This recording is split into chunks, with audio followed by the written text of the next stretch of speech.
mind. All right, just take one at a time. All right.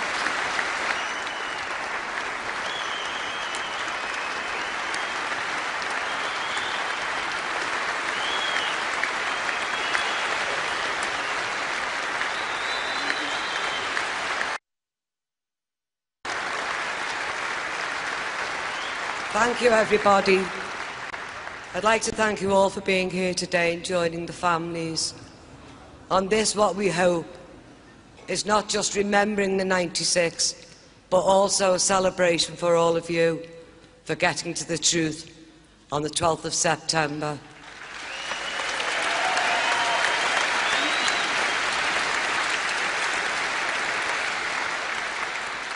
Obviously, I'm sure you'll understand this. And by the way, Bill, I'm not going to turn into an Evertonian.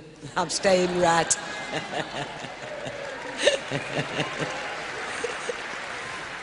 I'd just like to thank the clergy, the choir, Sam, Leroy James, Neil, who'll be singing later, You'll Never Walk Alone, in case I forget you, Neil, at the end.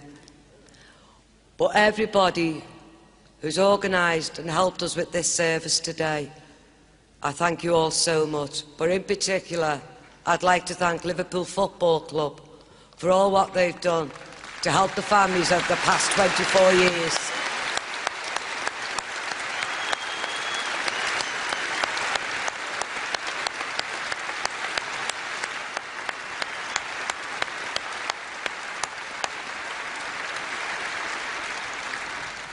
Names are changing so frequently now at Liverpool Football Club that I can't remember all your names now. But I do remember you, Ian. Ian Ayres. Jed Poyton. Indeed, all the staff, the stewards today, everybody concerned that's helped at the service. But I'd like to thank the players, the ex-players, the manager, ex-managers, Kenny Dalglish especially up there.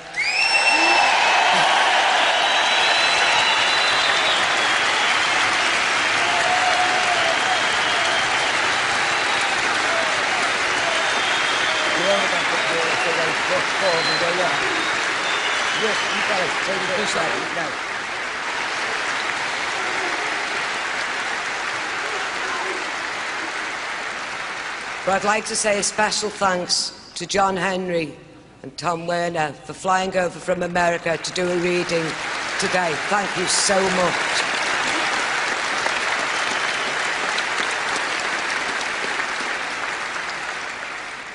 And a special thanks to Bill Kenwright from Everton Football Club. I'd like to thank you so much, Bill. Thank you.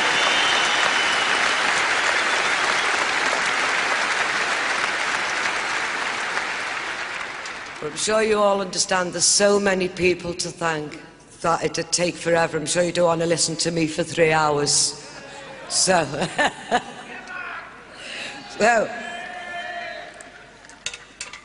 anyway, it is a great honour that I stand in front of you today as chair of the Hillsborough Family Support Group and be able to say after nearly a quarter of a century, the real truth is out.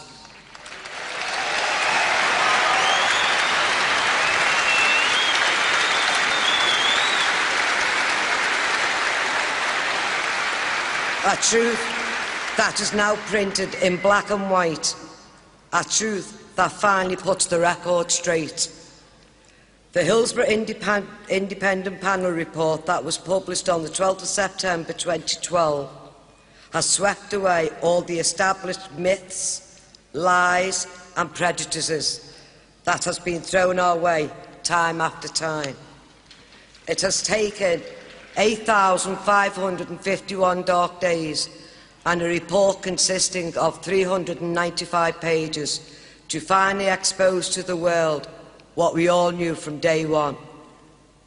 The fans were not to blame.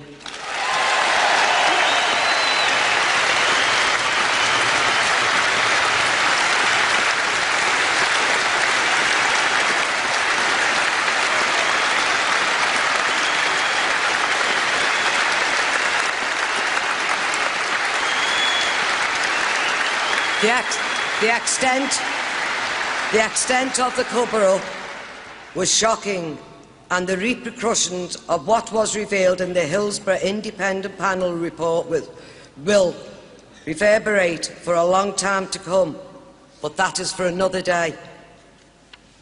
Those who were present on the 12th of September at Liverpool Anglican Cathedral, when the Hillsborough Independent Panel report was revealed to the world, are the fortunate ones.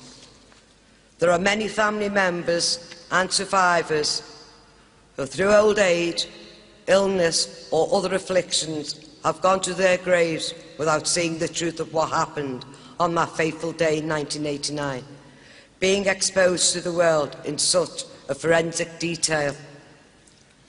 That it took such a time scale and numerous inquiries to reveal the truth when the evidence was always there will forever be a stain on this nation and certain individuals.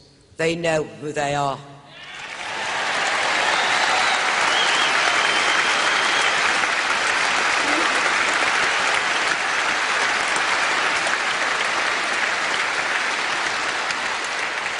May I offer a quote from Frank Serpico, a retired New York police officer who fought against corruption within his own force.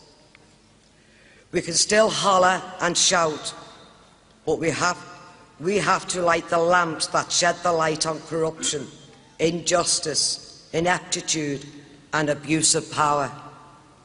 When we do, you will see the villains scurry into the woodwork like the way roaches do when you turn on that light.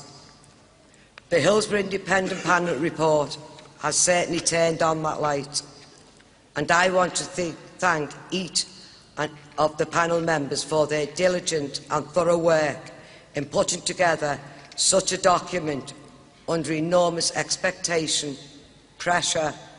Thank you from the bottom of our hearts. Raju Bhatt, Christine Gifford, Katie Jones, Bill Kirkup, Paul Layton, Peter Sissons, Sarah Tackey, my good friend Phil Strayton, Bishop James Jones and all of the Secretariat who worked alongside the panel.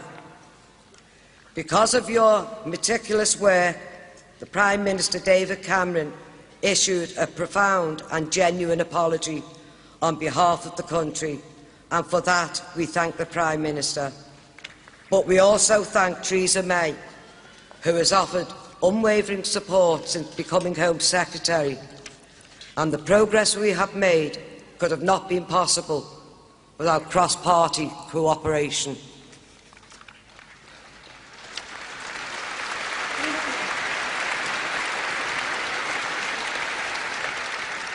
Why have our voices suddenly been heard, you may ask, when so many times the windows of power seem to be boarded up and our voices seem to go unheard? On this very spot, on the 15th of April 2009, our government minister stood up and faced this famous Crops grandstand and made what must have been the most difficult speech of his life. He was nearly knocked over by the power of your voices, and on that day he went away and vowed that they would not go unheard no longer.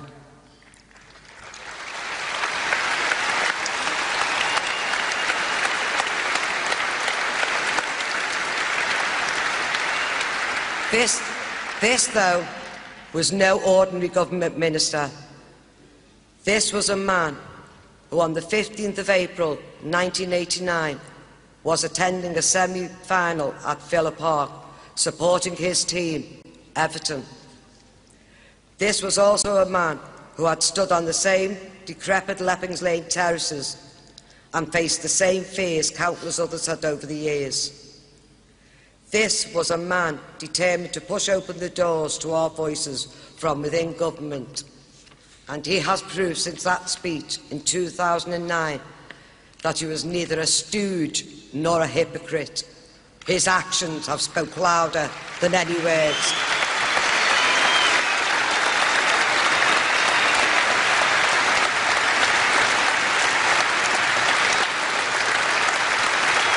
And for that, we must thank you, Andy Burnham.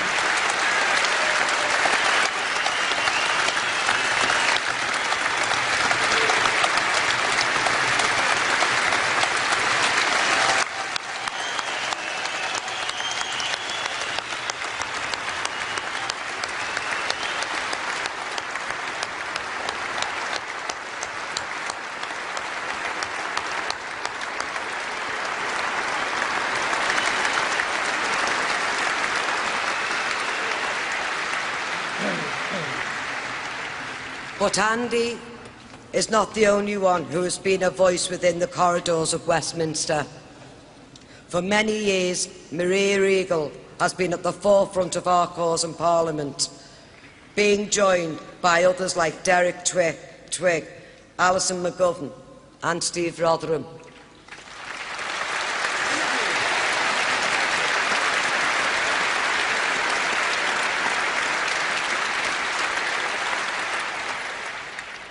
These people have faced up to the grey suits and career politicians within the corridors of Parliament, fighting for a cause others had no interest in pursuing. We are truly indebted to you all.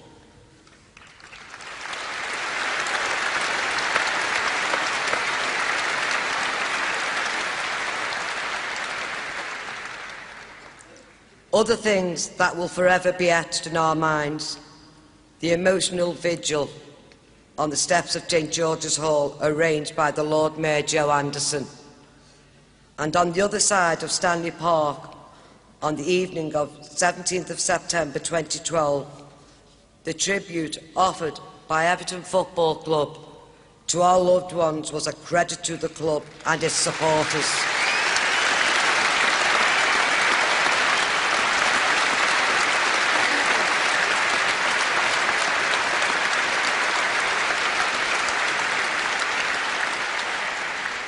That iconic image of two young mascots, red and blue, standing side by side was a moving reminder of how this city came together in 1989. From that tribute came the Justice Collective and that #1 Christmas single. We must thank all of the artists who gave their time and talent free of charge. Thank you so much.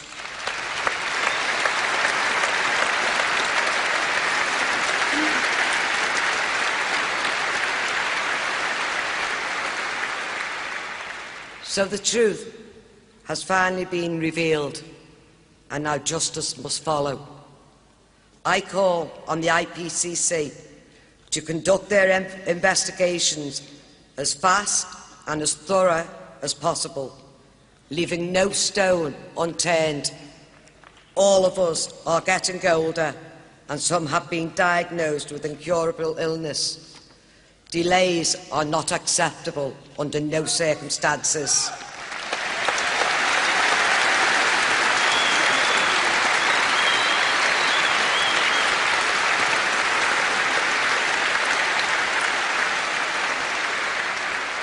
And our message to the people who may come under the spotlight in the months ahead: this must be your last chance to reveal what you know. We implore you to do the right thing. The culpable may want to escape their wrongdoings, but they can never escape their conscience. Finally, I'd like to say to all of you, thank you so much for all your support for 24 years. It's been tremendous. Without it, we wouldn't have achieved where we are.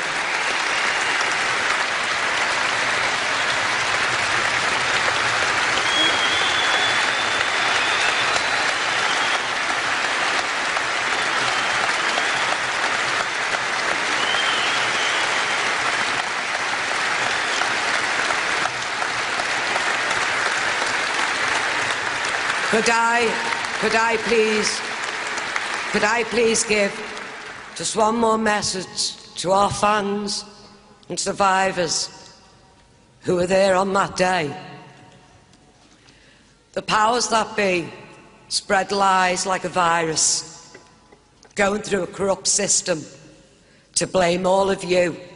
They didn't get away with it, but they made some of you live feeling guilty for coming home alive. How dare they? You deserve to come home alive.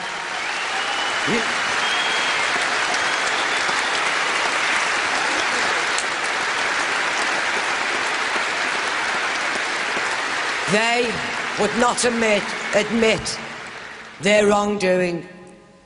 They did not have the foresight to do what you done on that day. You'll never know how many lives indirectly you've saved. All I know, you could not save the 96. But by God, you could have been here remembering more than 96, only for you. So thank you on behalf of the Hillsborough Family Support Group. Thank you so much.